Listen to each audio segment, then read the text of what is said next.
What's happening, everybody? Thank you for being here at All Access Live with Kevin Rankin. Just returned back from the NAMM show in Anaheim, California, which is, if you didn't know, the music convention of the world. It's the North American Music Merchants Conference. It features 100,000 attendees of musicians, performers, product merchandisers, and manufacturers. And my guest is sponsored by some of those distributors, 5-Star Guitars. 5-Star Guitars is based in Beaverton, Oregon, and they have a special opportunity just for All Access Live guests.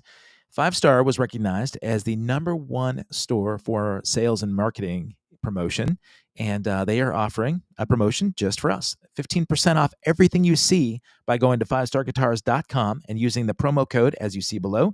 Use All Access Live to save 15% off everything in the store.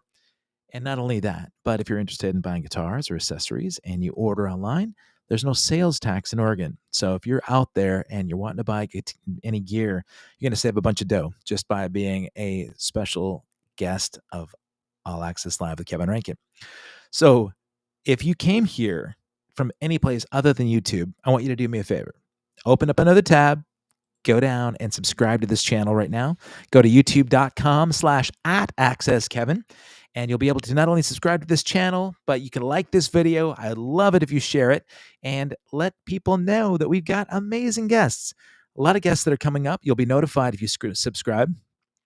Killer Portland, Oregon band Fox and Bones will be performing and doing some stuff this next week. The 2024 AVN Hall of Fame Award winner Nikki Dial will be on next Friday, February 7th. February 18th, Tuesday, rock and roll heartthrob Kip Winger will also be on the show. I ran into Kip at the NAMM show. We talked a little bit about rock and roll in days past, and he'll share lots of great stories on this show as well. So subscribe to the channel, and you'll get notified. You can also become a member. So as you subscribe, check out the membership tab. If you want to become a member, you'll get access to certain episodes that are not accessible by just the standard subscribers. So consider that. If nothing else, subscribe. It's free. Won't cost you a penny. So my next guest is amazing. And this guy and I have played a bunch of gigs together, known each other for probably 20 some odd years. And you know him most notably for his huge radio hit single, 8675309, Jenny. But he's got more stuff, including a brand new record coming out. And he's here to tell us all about it. Mr. Tommy Heath, Tommy Tutone. What's going on, buddy? Hi, Kevin. I'm doing pretty good. How are you doing? I'm fantastic, man. I love the plant background. This is nice. We got some organic, and we got some live music and some plants in the background. It's a nice decor. Yeah, this is my home away from home. This is my home where I think up all these weird songs and then go out You and try to do something with them. you're still in Portland, right? Yep, I'm in Portland. Been a total about 30 years here. I moved here in the 90s, left in the audience for a couple years and came back, decided this is where I will always be. I guess you did Right too. on. I did. Well, yeah, I took a sabbatical between the last time you and I had this podcast and now Yeah, you I said went you to were, I'm moving to Santa Fe or something. yeah. I went up and had just a casita up in the mountains, and I Yeah. I kind of hid away for a year, and I did this show from there. And you know what? I love Portland, as you can understand, but I get enamored with other places, So my son moved to Thailand. I fell in love with Thailand, and I was ready to move there. And now I'm looking at Canada and all sorts of great places. So we'll see, man. Maybe I'll keep my Portland place, and you can come visit me in Thailand. What do you say? Yeah, me too. I always come back here. We were just down in Costa Rica. Hmm. We're gonna check out Portugal in a couple of months, and they all look kind of interesting. But Portland always calls me back. Yeah, So here we are. you were down. From what I understood, because I listened to a great interview that you did on Spilling the Beans podcast, and you were talking about being up in North Portland. So did you move up to Mississippi area? Yep, I'm Okay, on Mississippi Avenue, folks. that's it's Find me funny. and my girl walking around here having a drink at night and just enjoying I need to live somewhere where I don't have to get in a car and drive to get a cup of coffee. I just like to get out and walk around. You have a favorite coffee shop there on Mississippi? Well, yeah, my new place has free cappuccinos, so I haven't been drinking too many of those lately. But Is that I've got a favorite is that pizza free for place, you? favorite cocktail place, and I'm across from Mississippi Studios, so I hear all kinds of music. I go down there, and there's all these bands, folks, that aren't on the radio, and all my friends say there isn't any new music out there, but there's so much. Yeah. And I'm very lucky in that I'll just go down the street, and this place will be sold out. I never heard of them, and they're great. So I'm wearing a lot, and it's all pursuit of my basic philosophy is that new wave and music and 80s are not the same. Yeah, for sure. Well, So my new I've heard record you is talk called about New that. Wave Americana, and I'm devoted to gathering all that kind of music in one place. I didn't hear much of it down at NAB. It's all those kind of metal-y guys. Yeah. And I missed you down there. I know. I heard you got a little you had a little under the weather, got some bad food. Yeah, I hit to a burger place on Century Boulevard, and it got me back. And I missed the last 2 days. I was down for the count, folks. That's brutal, man. You had like it looked like a rooftop show on Wednesday night before I got down there. What was that gig all about? Oh, that's a little thing. It wasn't me at all. I just went to it. Um, it's all those metal players. They all get together the night before every NAMM show, and I got some good friends from here and all over that like to go there. So I was there and sang Jenny, but it wasn't my show. Okay. And the Yeah. whole scene it's so. I just walk around. It's so much noise and everything that I go into this other place, and I wrote 3 songs while I was walking around there when I should have probably been talking to people and promoting myself, which I'm not really good at. You're not supposed to, right? I mean, as an If I artist, was, you're not I'd be a millionaire. right. Yeah, man. You know, the whole vibe of NAMM sort of changed, and people, if you're watching this and you've not been to the NAMM show before, at one point, I mean, it still is kind of a cacophony of sound, right? I mean, like if you're walking the convention floors, every single guitar shop and manufacturer and drum manufacturer, they've got thousands of people out there playing gear all the time, and it's maddening. I used to be able to love and thrive on that energy, but this time, man, I was popping Advil left and right, and I thought this is really hard for me to manage for very long. But I hear you, man. Yeah, it's uh, just overwhelming. And but the I saw a promotion few side of good that, things, and it was worthwhile overall. I mean, the promotion of this thing, because you were just alluding to the New Wave Americana being the new record. I've heard interviews that you talk about how you really don't like to be associated as like 80s per se, which completely makes sense, right? It's 40 years past that right now, and you're still making new music, uh, but you've been maybe associated with some of that because like you and we've all been part of these 80s package tours, right? We get out in front of a lot of eyeballs and we're doing Lost 80s Live, and you did Totally Tubular Festival last year, and you're around most Yeah, they bands that are keep they most keep known coming for that. around, and I think I walked off the Lost '80s tour, and when my last kid graduated from college, and I said, I'm not doing any more '80s shows till I'm 80, Oh, which yeah, isn't very far away. Um, yeah, man. You're getting closer. yeah, so I like to think of myself as I was there and wrote some songs then, and I'm here and writing songs now. But for You some are. reason, that's a magic time, and we were all lucky to have been there and everything. It could have been the high point of Western civilization. Not that what we were doing was the high point, but just everything was pretty much just right. Well, So I don't want to just beat the death of the past anymore. Yeah, no, I get Always that. look into the future. I don't go to oldie shows myself. I go and listen to young bands, and even if they're terrible, if they're trying stuff, Yeah.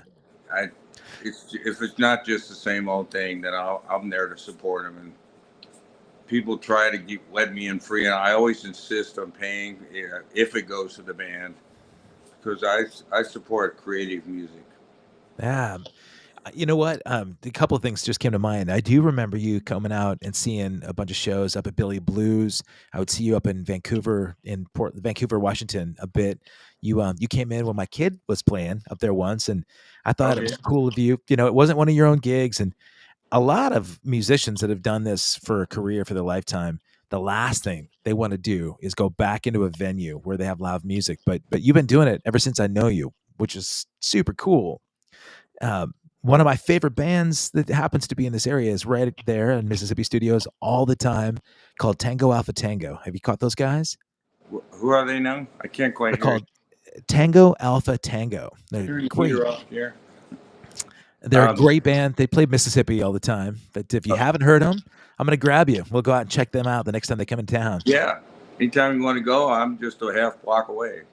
Right on. And our mutual friend Jim Brunberg owns that place, right? That and Revolution Hall. So he was on the show a few weeks ago and talked about just trying to introduce more culture, into the Portland area. And so Mississippi Studios is great for that, man. And I love the setup, being up in that balcony where you get access to just look right down and catch bands up close. Yeah, I sit up there a lot of times, and then sometimes I'm down in front. And yeah, it's And just marvelous that it's there. is there anybody on your radar that you look forward to catching again? I just got back in town, and there was a band that played called the Chatham County Line, and they looked like they were going to be bluegrass, but they were so hip I couldn't believe it. Right And on. got back and found out they played 3 days before I got home. And I haven't had a chance to look at the schedule, but I'll just walk down that way about during sound check and kind of listen for a minute and make my decision. So I got it made in that score. Yeah, man. That's easy access for you. You you talked about the new music. New Wave Americana is the record. I was very like giddy to get a sneak preview on how good the new video that you've got coming out. Sounds like the record comes out on the 30th, which is tomorrow. Is that right? 30 days. It's 31st. January 31st. Okay, so Friday. That Yeah. and the Yeah, video is killer, man. you can pre-order it now. And we got a real fun video we made. I tied in with a publicist and crew, so I filmed this in, of all places, Saginaw, Michigan. And The whole a thing bunch was of filmed there. Detroit people Okay. live up that way. And I'm making a video for everyone. Oh, sweet. So we haven't actually released an album. We're releasing 3 singles, and they Okay. each have their own video, and they'll be out about every 3 weeks. And Right. I'm hoping they're 3 completely different things, because I'm kind of schizoid. Um, I got a soul song, a country western song, and a rock and roll song. So that's what makes Tommy Tutone. Yeah, that's true, man.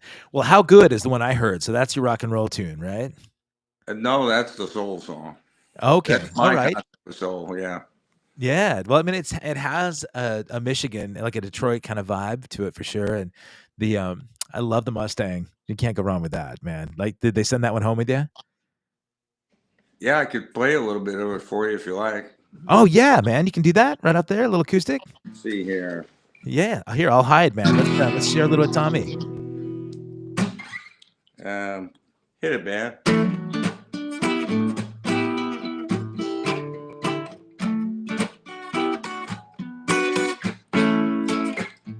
Now, folks, I don't know how to sing quiet, so it's probably gonna blast you.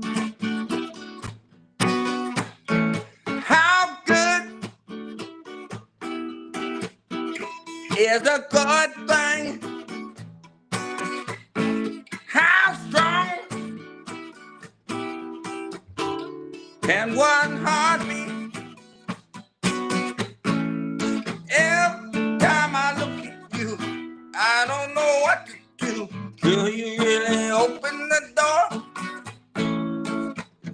my heart a running, my heart is double drumming. I can't wait for more. You know, I'm barely hanging on, 'cause your love is so damn strong. You done changed my point of view about what good love can do. How good is a good thing, etc.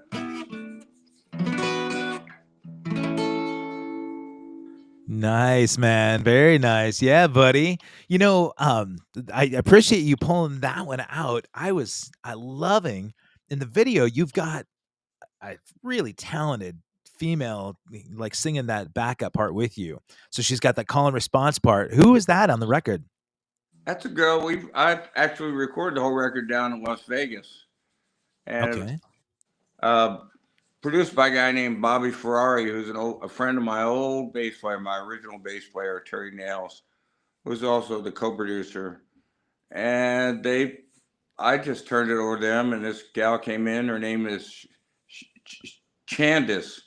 Okay. She's got a one name, Chandis, the singer. Nice. And she looked like a music teacher or something. And she just sang all these parts. And then I told her to cut loose, and she just brought that out of there. And on the second song, which I'll play a bit of too, she just took, which we just finished the video of that. She just tore it up in ways that I've always been a 4-piece band, but I got a new record with this gal tearing it up and a bunch of keyboards. So she performs around Las Vegas, everybody. Her name is Chandis. I always have to think about it. She's tremendously talented. You're gonna have to snag her, take her on the road with you, unless you got Jimmy James that can sing those parts with you behind you. Yeah. Well, I don't know. Really, I mean, it sounds like she's got kind of a gospel, foundation. Uh-huh. Her voice is so powerful. Who else is in the band? Well, the band is not my regular band at all. What's Denny's last name? I'm really terrible at name. That's all right. Oh, drummer's a guy named Alex Papas, and Denny. They got this guitar player that I think is one of the greatest guitar players in America, and he just anything I thought of, he'd just do it. I said, I was telling him that when I got signed about 1979, I had a bunch of harmony guitars, and they go, "You can't have that. You sound like 38 Special. You got to be new wave." I go, "What about Thin Lizzy?" Right. So this is my record. So I said, "Can you do some harmonies on here?" And he just harmonized everything. It just sounds like magic. Oh man. So I can't wait for people to hear that one. And then my old bass player, Terry Nails, who played on my very first album, lives in Las Vegas, and we've been friends for many years, but he was he didn't want to go on the road for many years, but he decided I really needed to make a new record. So he single-handedly put this whole thing together. He's playing bass. And who else we got? That's mainly it, the four of us. Okay. And right now I'm going back down to see if this band wants to be a live band. They all have, they work so much in Las Vegas, and it's just, I guess we're talking about a residence down there. I'm kind of a small town, small city guy, but it seems to be becoming the center of the universe. So this may be Vegas. my future band, or at least my Vegas residence band. It's just so creative.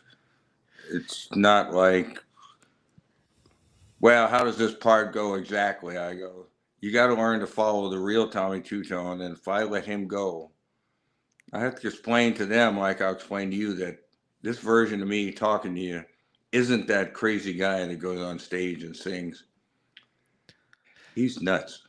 Yeah, I don't man. know Tell what me he. about I've been on stage with you before, man. I Yeah, played a good handful of gigs with you, right? So yeah. I I call do. that guy Johnny, and he's he's he's as bad as Jerry Lee. He just turn around and change arrangements on you. But if you watch me, I guess I played a lot of rock bands in the start in the '70s where we just jam, but not like we didn't like guitar solos. We like to jam and make up parts and go do all stuff as part of the song. We just follow where a song goes, and that's the natural me. And it's, if I could set it up right, it's really great.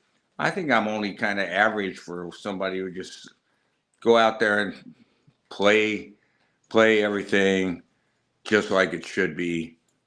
I need to go out there and just find some way to invent a new approach to something we've done a million times before. That's what inspires me. Okay, well, that's good that you bring that up, man. I was going to ask you about this because one mention in the podcast you did that I thought was telling. You and I both know, man, that doing what we do for a living, like getting out there and playing these gigs, if you're not in a traveling band where you have to put up with all the peripheral things, you don't understand how much work goes into actually putting on a gig. People, because you mentioned in the podcast that, oh yeah, Tommy, you're going to go off and do another vacation this weekend, and you're thinking, a vacation, man. But one of the quotes you gave was seconds of ecstasy, 23 hours of work, and then just a few minutes of joy. So, what is it that you look for in a gig that makes it worthwhile? That's it. It's like I get a lot of calls to go to some special show on the East Coast and just sing Jenny. Yep. And they go, "You only have to play 5 minutes." I go, "It still takes 3 days." Right. I once I get there, I want to play an hour and a half. You're You bet. paying me to travel. I'll perform free. I want to play more once I'm there. This is a lot of work to get there. And just to run out there and do that, I Yeah. can't complain of the opportunity to be able to do that. It beats roofing, certainly. You bet. Yeah. But it doesn't get you off. It's kind of like foreplay without sex. So, Right. I mean, it Yeah. I could be mean, worse. But the point is, if they don't let me sing 3 or 4 more songs, they got to give me more money than if I'm charging them. I'll charge them less to play a half hour than to play 5 minutes sometimes, that's just because I'm awesome. looking to play. Yeah. When I've had this conversation as well with other mutual friends of ours that it's hard to explain the euphoria that comes every once in a while, and it's fleeting, man. I don't know about for you, but there are some handful of gigs that I've had where the hair on your arms stand up, your eyes kind of roll back. You're not thinking about anything, but there's this huge euphoric, it's almost orgasmic, right? It's a real kind of funky sexual feeling where maybe it's the interaction you have with the crowd, or maybe it's with the band, or maybe it's just you and your instrument.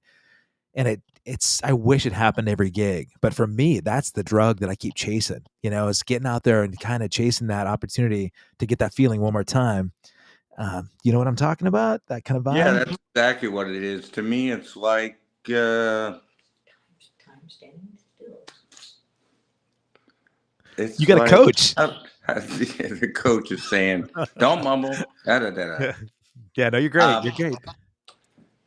it's a magic thing we are chasing, and it's that it's so it is somewhat sexual and it's somewhat to me tantric.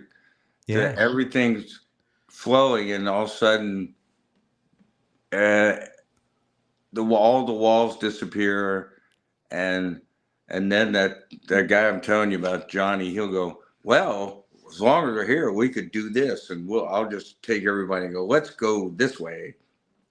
So I understand what you're saying, and I think we're on the same page there. I wish I could explain it because talking to other people that haven't performed, and I don't know that I've ever gotten it when I'm not performing live. I don't think I've felt it very much in a rehearsal room with a bunch of other people or practicing on my own. But there's something that happens with the crowd, where you've made eye contact or you've made sort of energy, not to sound woo woo, but energy contact with people. They're singing back, and you also had talked about Jenny, how you had a newfound discovery of playing that song. Because there was a point you said, like in the '90s, where you were done with it, man. And I know Mike would probably relate to that in our band, right? That if I play Iran one more time and I don't get to sort of introduce some new music, then the sort of the enthusiasm isn't there. But you rediscovered the joy with it, and maybe that's because of that energy that you get from people that really appreciate where they were in life when that song was big. What do you think about it? In that sense, Jenny is a magic song, and I'm still learning things about it. And I think that time you heard me, I was referring to. I'd gone through a period. At one point, I was going, "Well, this guy's actually a stalker." Maybe it's just a cartoon song about a weird guy. But then I found my heart starts really feeling this guy, because I don't go out there and sing the song. Yeah. I go out there. It's more like it as an actor and become the character who's singing the song. Yeah. And sometimes when I'm playing with some musicians and they're going, "Well, why do you?" I lose the beat sometimes when I'm doing that, because I've gone into this character and he's in this movie.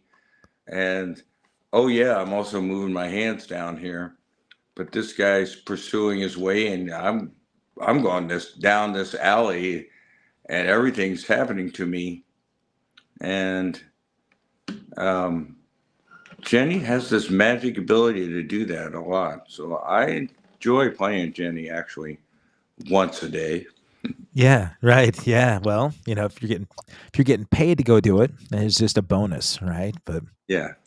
um there was a new version or a remake of that song that this new metal band, right, just came out with, which was great because not only did they use you in the second verse and chorus, right, but you're in the video. You make the good, and not only a cameo, but you're a big part of this video.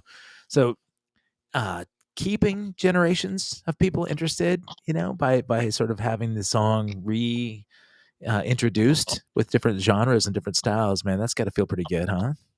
Yeah, they came to me. That's a band called No Resolve, Yeah. and um, they have a reputation and have a lot of million seller,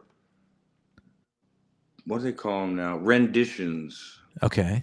which we called cover songs, folks. Right. Yeah. And they literally have million seller Billboard plaques all over their wall, and they never done anything original. So they said, "We'd like you to do this with us." And I happened to be using a director who I was talking to about doing some videos, and so I got to try out this director, not not have to pay any money, and Oh, nice. um, just hear a whole new way to play it, which at first I was stunned by, but I got into it. You Sure. know, Yeah. it's completely different than the way we played. That doesn't swing. There's not any beautiful melodic guitar solos, but damn, they are into it. They are Yeah, committed. for sure. Yeah. So I fed It, off that energy a bit, and it turned out to be a great time, and it's doing quite well out there. yeah. Well, between that and the new record, you mentioned that director. That's one thing I wanted to mention to you about how good that video.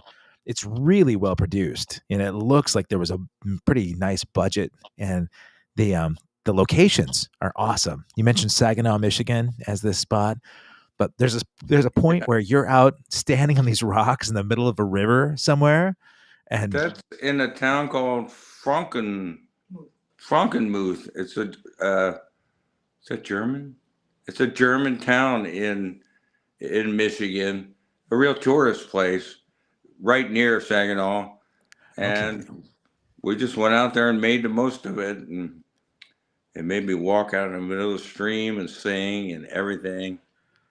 And of course, it was the Midwest. Right after that, we got huge rainstorm hit us, but it was inspiring to learn to really try to let people see what somebody like that would think when they're just singing that song and everything. So I had a great time doing it. And And did you shoot videos for all 3 songs while you were out there?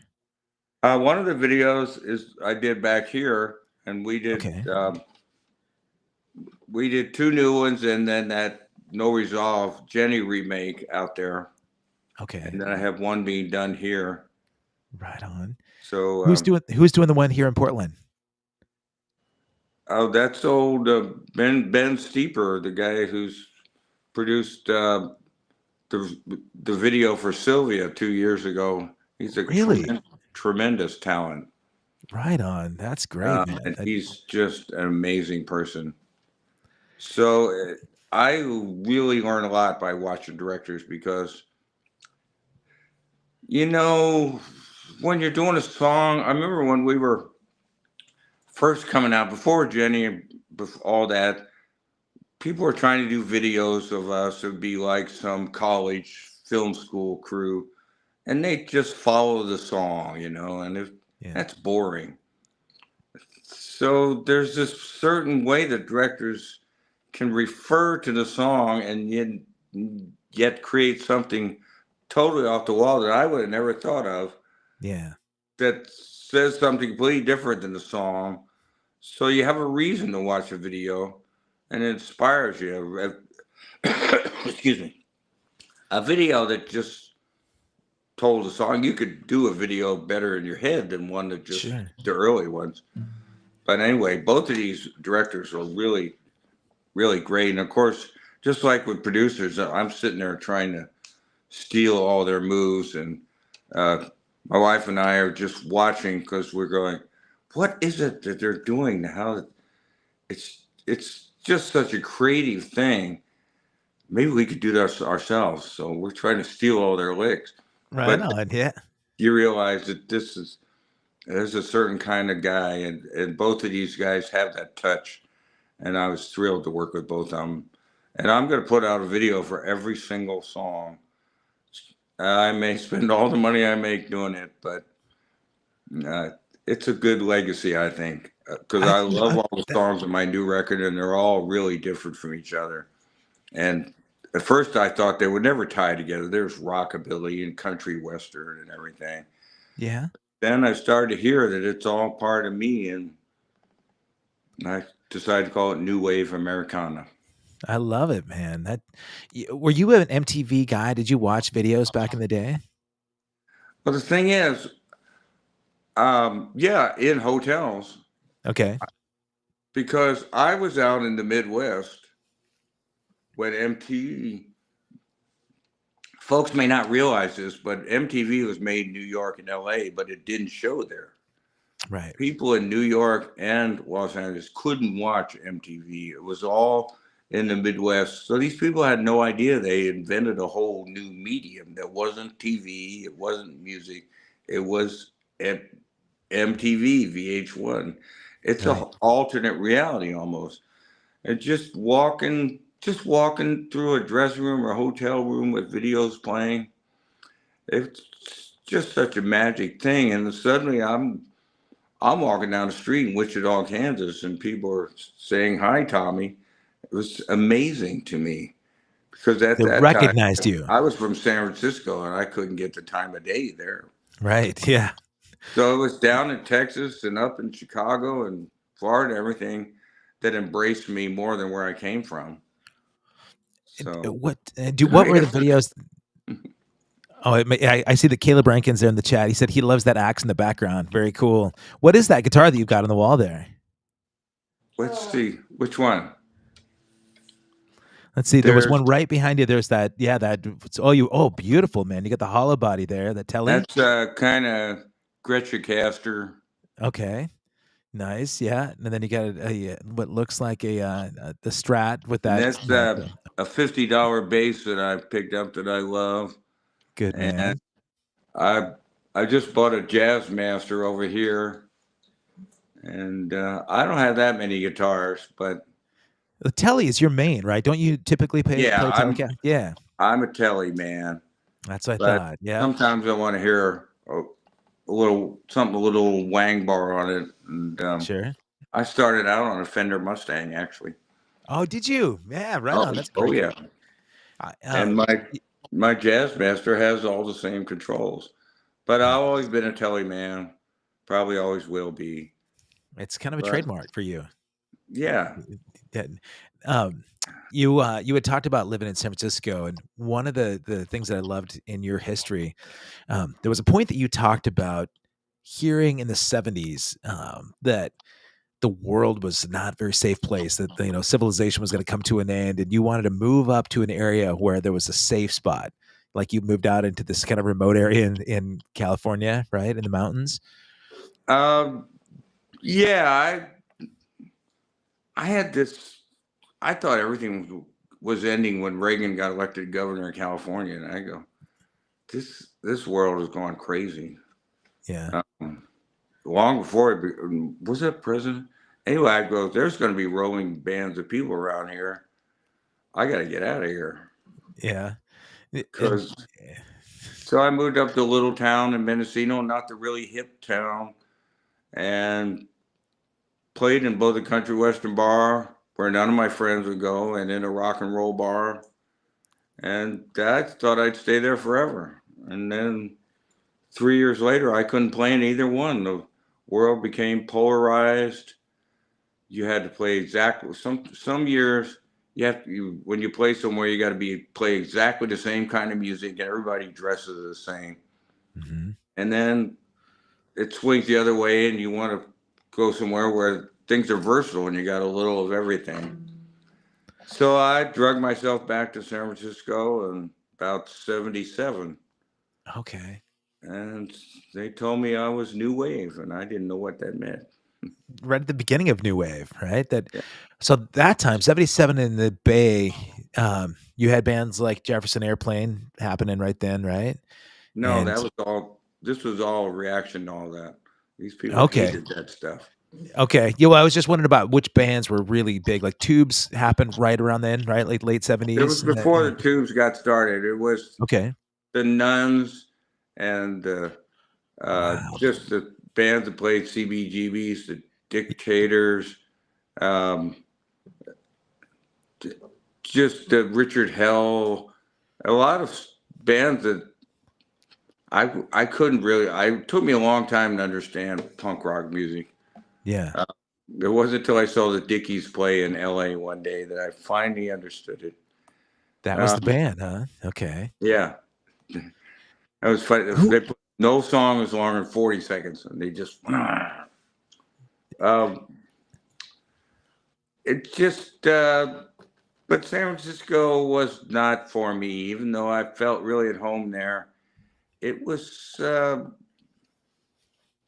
They think it's like it's a city state. It's its own world.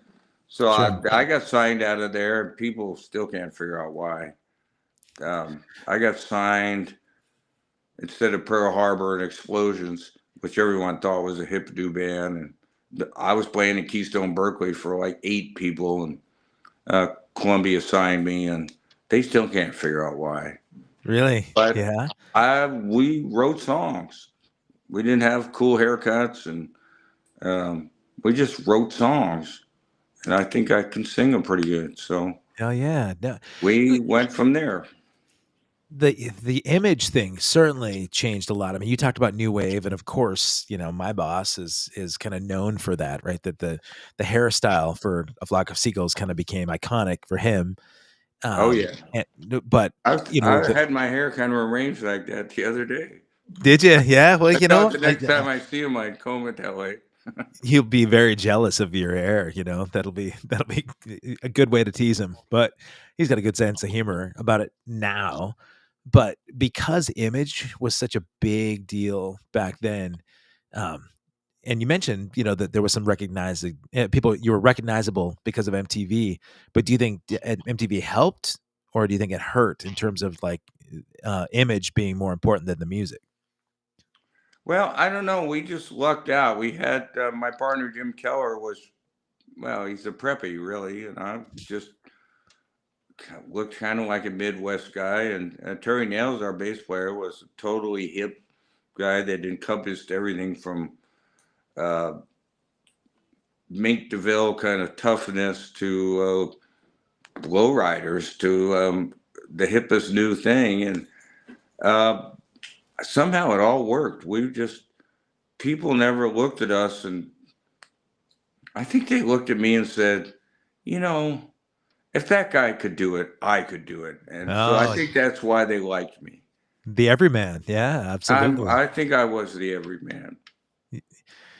How about like film? Were you into film a lot? Like watching like the early like the James Deans and those kind of guys growing up?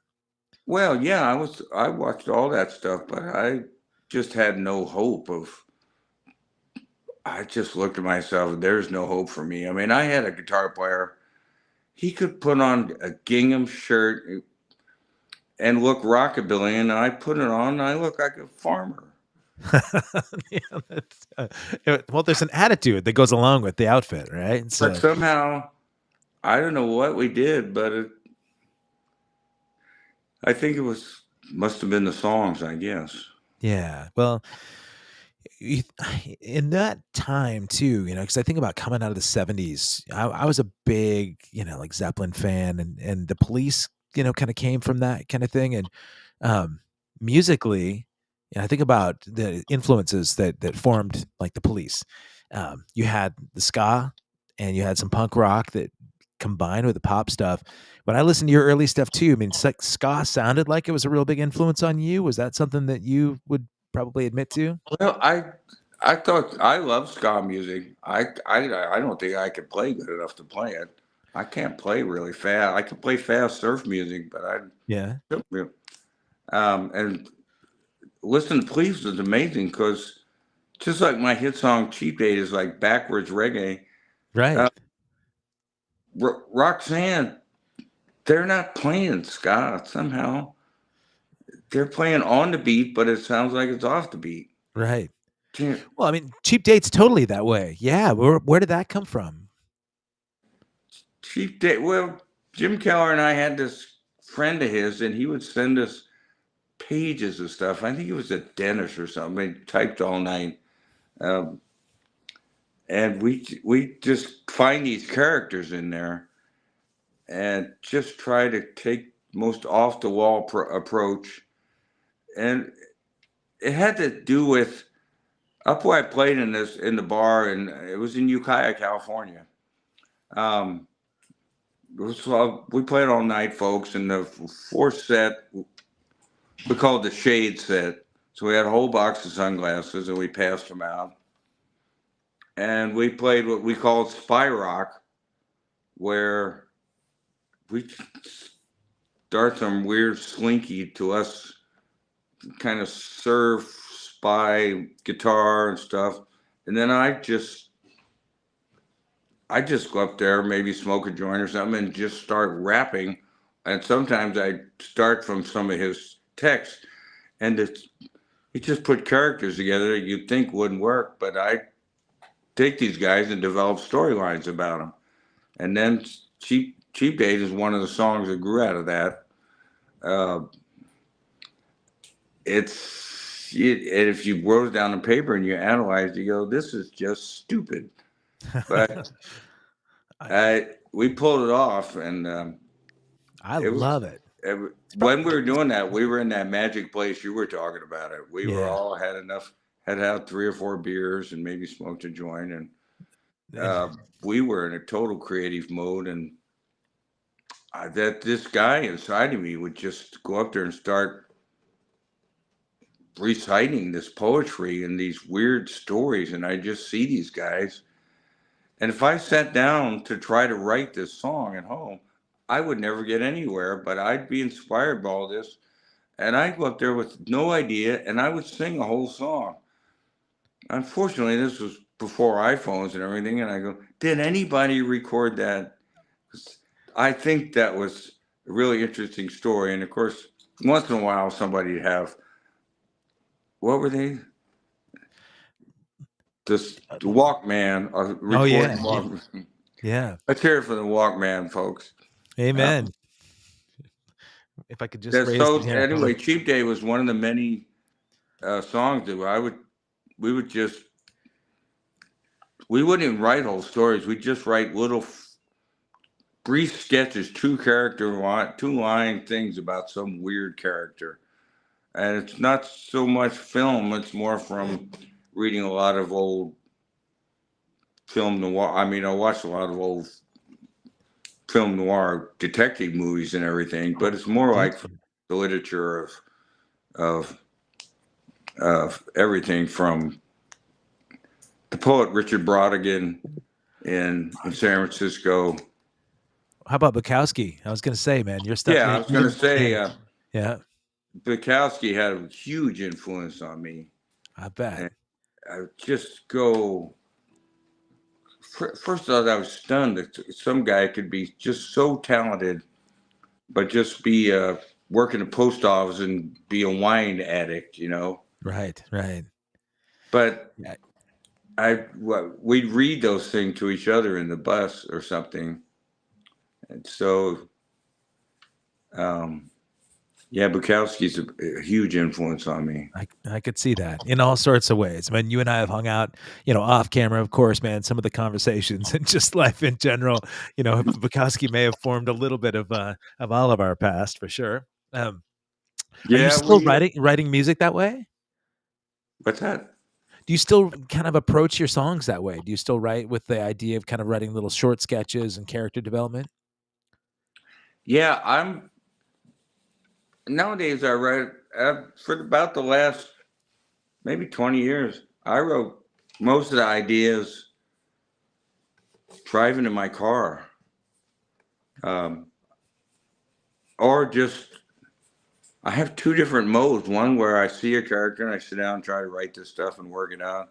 Another where I just try to set up a situation where it will be like I'll channel it and will appear.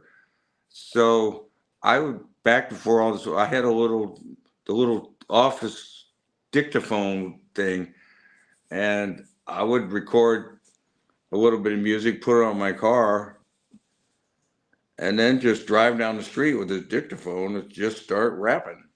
Really? Yeah. And I just see all these characters now, and a lot when I started to write a song, try to write a Tommy Tutone song. I'll start off with a couple of country western songs or rockabilly. They just come out of me. They're just I love that form. It's a defined art form.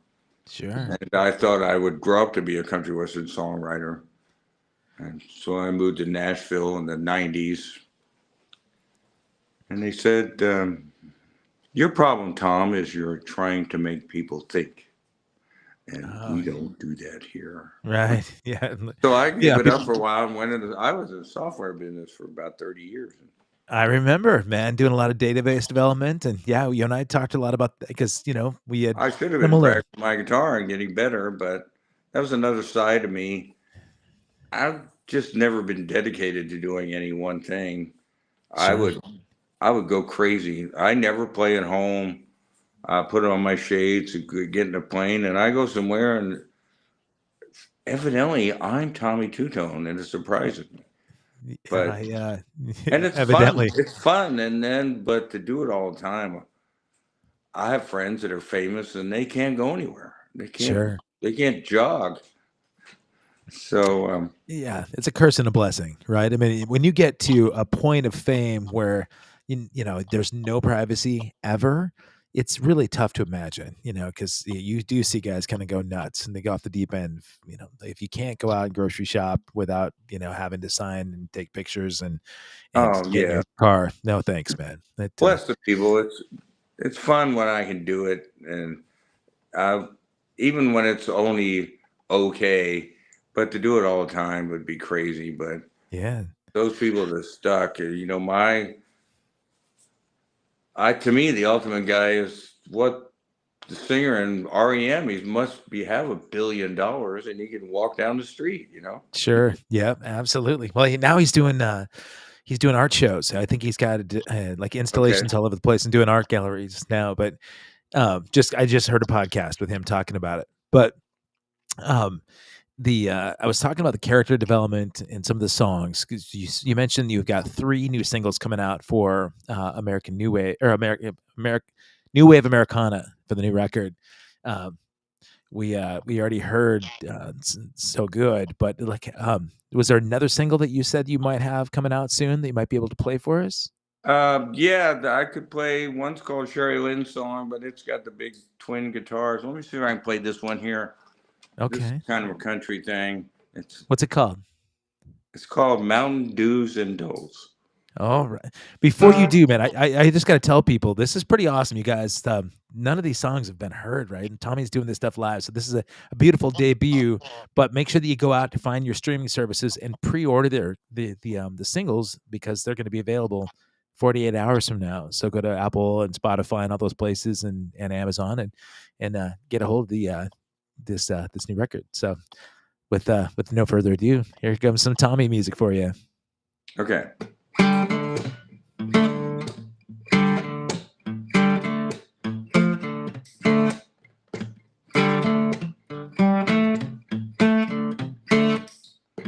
These are a few Mountain Dews and Don'ts, things we do up on the hill, things we leave alone. Don't be surprised if they apply to you. Been around for years, still ring true. Ain't never changed, probably won't. These are a few walking do's and don'ts. Don't text in church, don't sleep on the phone.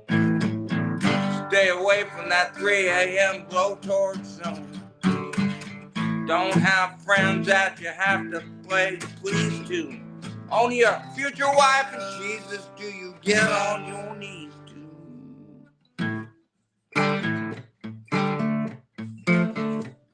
Yeah.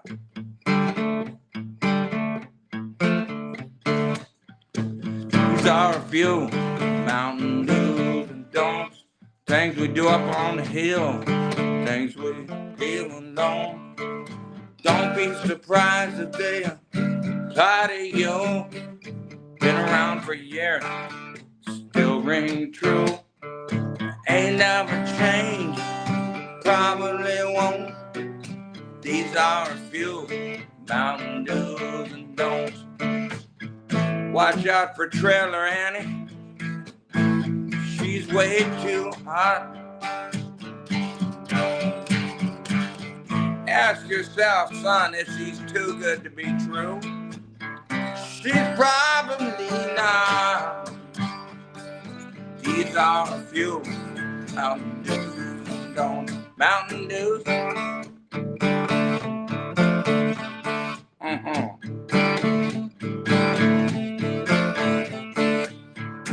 Don't cross your eyes. Don't dot your T's. Don't close your eyes sleeping with the enemy. Just keep on keeping it real. I'm just telling you how folks around here feel. These are a few Mountain Dews and Don'ts. It goes on like that. I get about 17 chapters for that one. 17 chapters. I love it, man. That's great. Mountain Dews and Don'ts. This is good stuff. Certainly have a blues influence on that one for sure, man. Yeah, I didn't think I was a blues singer at all. I'm a pop singer, but they tell me I'm rootsy sometimes. Well, it's all rooted in some blues a little bit, right? But do you have anybody that you're listening to that kind of inspires you? Even like old school guys, man. Anybody that you just put on, and if I listen to your playlist, what would I be listening to these days? Well, I go back. I listen to Mink DeVille. I listen to a lot of obscure stuff like XTC. Oh yeah. I learned a lot from folks may not remember this. There was a thing called pub rock before punk rock or it was probably at the same time in the UK. So I listened to a lot of those bands, Brisley Schwartz, um, that whole thing. Um, but I go back and listen to a lot of soul music. I listen to Mavis Staples sing a lot. Um, at the same time, I've worn out 7 copies of Patsy Cline's greatest hits, Really? Okay. and I love rockabilly music. I listen to Gene Vincent, and then I'll put on Little Richard, and then I'll just play a little jazz, I guess, and Really? Yeah. kind of trail off. And I just then I'll try. I listen to an hour of every kind of music a month off the radio. Sometimes I gotta force myself. I listen to country western music. I try to listen to pop music. I'm looking for modern soul music, and they got some great modern soul singers, but For sure. they don't put any drums on it. They have a drum that goes, and then a little while later, something else goes, and that Yeah. drives me crazy. You want some backbeat behind it, huh? Yeah, I need that old backbeat. So I I, love soul music because I listen to Otis Redding, and mm, then, gee, I don't know. Who do I listen to, dear? I just follow myself. Sometime I listen to Astor Piazzolla from Argentina playing when you tangos. when you and your wife are out driving around, does she let you, or does she have access to be the DJ sometimes, or are you in charge of the music all the Yeah, time? she's got a great nod for music. She's from over in Vancouver, across the river, Yeah. and there's some great bands from there. Her brother's got a great band. We're following a lot of her band. Her brother's band had this real cool sound in the '90s, and there were some great bands that I loved in the '90s. The Tories, Oh, uh, love that band. but I think if the Tories had understood self social media the way kids do now, they could have been as big as the Beatles because they were Right. fantastic. Yeah. Full of hooks, man. Those songs were so Yeah, full of hooks for sure. had It that mysterious twang and harmonies and everything. But yeah, we follow and find good music all the time, and we'll search through and we'll get on Sirius sometimes and listen to garage rock, and I'm pretty wide open about all kinds of music. well, And we talked about local bands. I on Wednesday I've got Fox and Bones. I don't know if you know Sarah Vitort and her husband. In yeah, that they I had seen their name around and they played a lot of local venues in Portland. And then I saw that they were doing a bunch of touring, and I just happened to be down at the NAMM show Thursday at the Hilton, and they were playing a great slot Thursday night right there in the lobby. So I asked them to be on the show. They'll be here at 5 o'clock on Wednesday on the podcast, okay, and they'll be great. doing some live stuff. And so that band's called Fox and Bones. You can go to foxandbonesmusic.com and check them out. And they are very much sort of Americana. She's got a real soulful voice, and he's more rooted in country. So they're a cool combination of sort of modern, yeah, I would say modern Americana stuff. But Yeah, that may be your next collaboration. May have to get okay, Mr. Tommy Heath and Vox and Bones to do some stuff together. all right. I'll try to check that out. Now, do you And film this and show it next month, or is this coming out? Or are we oh live? Or yeah, yeah, we're live right now, and everything that we're really? doing is Hi, it's gonna hi, it's everybody. it in fact, so I'll put this link below. You can go to accesskevin.com. It has this episode and Okay. 340 some other episodes, including the one that you and I did really early on about 4 years ago when the Yeah, I pandemic was remember that. happening. That was a lot of fun. We're all sitting at home waiting to get back out. And when I did that show, when I first started doing the show, you and I were reminiscing about not only gigs we did, but kind of lamenting the fact that, well, the world is shut down right now, right? We're waiting for things to start up, and this might go on for a few weeks. We thought, not having any idea that it was like almost 2 years of no gigging, but But we're Yeah, at a new place. I mean, you had an opportunity to do some writing and recording, and yeah, it's a whole new sort of a rebirth, right? yeah. I remember that everybody said it was going to be a year, and Jimmy says no, 2 years at least. Yeah. It will never go back to what it was, folks. Well, So we're in a some of new those world things, now. yeah, some of those things he's right about for sure. I mean, it is different now, but I will say, and you probably would agree with me, there's an appreciation for live music now from all those people that were stuck at home, right? So when you go out, do you feel like people are just embracing the opportunity to come out and see you play live again? Yeah, I just it's fun. There's because like I say, there's these people that show up that I have no idea, but people have been home on following them on social media and know every word to their song of people I've never heard of. Right. And some of them have a culture where they all dress the same, they're all love a certain period. The music evokes something, and it's just when you go out, you really appreciate being out now, For sure. Yeah. and especially here in Portland because it's just a nice place to go out. Amen. Yeah, it's interesting that between the time we first talked on this show and now, there are some new venues. When I go downtown and I see some of those venues that we used to go to are gone, and some new ones have popped up, which is great. But I do love the idea that you're a block away from Mississippi Studios. It's one of my favorite spots to see music. So shout Yeah, out to I'm going to go that place. down there after this and see what's happening. Right on. Well, keep an eye out. Look at the calendar. If you Okay. see Tango Alpha Tango anywhere on that calendar, let me know, man. I'm definitely going to come and I'll All join right. you and your bride.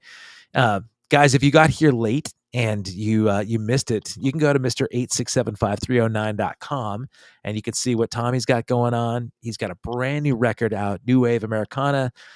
Comes out January 31st, and you'll see that there are 3 singles. You can go pre-order, and by the time you've come around to a couple more days, you can actually just go out, get them, download them, purchase, buy whatever swag, and make sure that you get out and see this guy live because Yeah, we got swag now. I'm selling license plates. are you well you as you should. I think I've seen those plates out there. Those are good ones. The if somebody were to look for some tour dates too, they can find whatever you got right there on this link below, the Mr. 8675309. Yeah, we haven't listed them all yet. We're on a tour with Big Country in June and July. They're used to be one of my heroes, folks, Oh, and amazing band. I know we'll be all over the country in next summer. Good stuff. So Awesome. I don't think we Man, put it all up yet. It's February, and tours are just coming together. But it looks like it's going to be a good summer. good. Good deal, man. Hopefully we get to overlap and do gigs again. And my Yeah. the last show we did together in Spokane, my mom came out and man, I remember talking to her and Oh she said, yeah, she's nice. that guy's just cool. I said, yeah, he is, man. You exude cool. I was talking with James Dean earlier, She man. thought I was cool. She thought you were cool. Yeah. I'm probably older than she is, right? You know what? Mom's got you by a few years, buddy. Yeah, she Okay. does. But yeah, and she's like you, she's young in spirit. So we're only as old as we act, right? I So guess. I yeah, grow old without growing up somehow. that's right, man. Well, you know what? I think you have a good partner next to you. Your coach there that's next to you helps that way because she Hear that seems to little have. voice in my ear. Yeah, well, I mean, if you've got a good one by your side that helps keep you young, I think then you're winning, brother. I'll drink to that. Amen. Well, Mr. Tommy Heath, Tommy Tutone, I appreciate this afternoon. I really do, man. I love the hang and the conversation, even the stuff that we can talk about off air. That doesn't Yeah. get us canceled. And if you guys got here late, man, check this one out. Make sure you subscribe to this channel. I like I said, I've got amazing band from Portland, Fox and Bones on Wednesday at 5 p.m. I've got Nikki Dial on next Friday at 5 p.m. And then February 18th, Kip Winger will be on. So we're going to talk all Headbangers Ball and all things. So Kip is also a composer for classical music and does a lot of Yeah, he's a real theater. composer. He is. Jimmy knows him very well. That's and right. That's right. Well, maybe I can real, have I Jimmy. mean, real music. Yeah.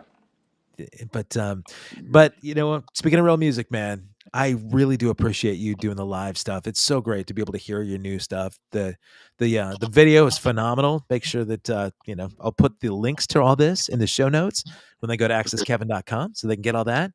And All right. until you and I hang again, man, I thank you very much, man. It's good to see you Thanks a again. lot, Kevin. You're a great interviewer, and you make Thank me you. think. Thank you, buddy. Thank you, man. All right. All Well, right. give your best to your bride for me, and I will hug you soon.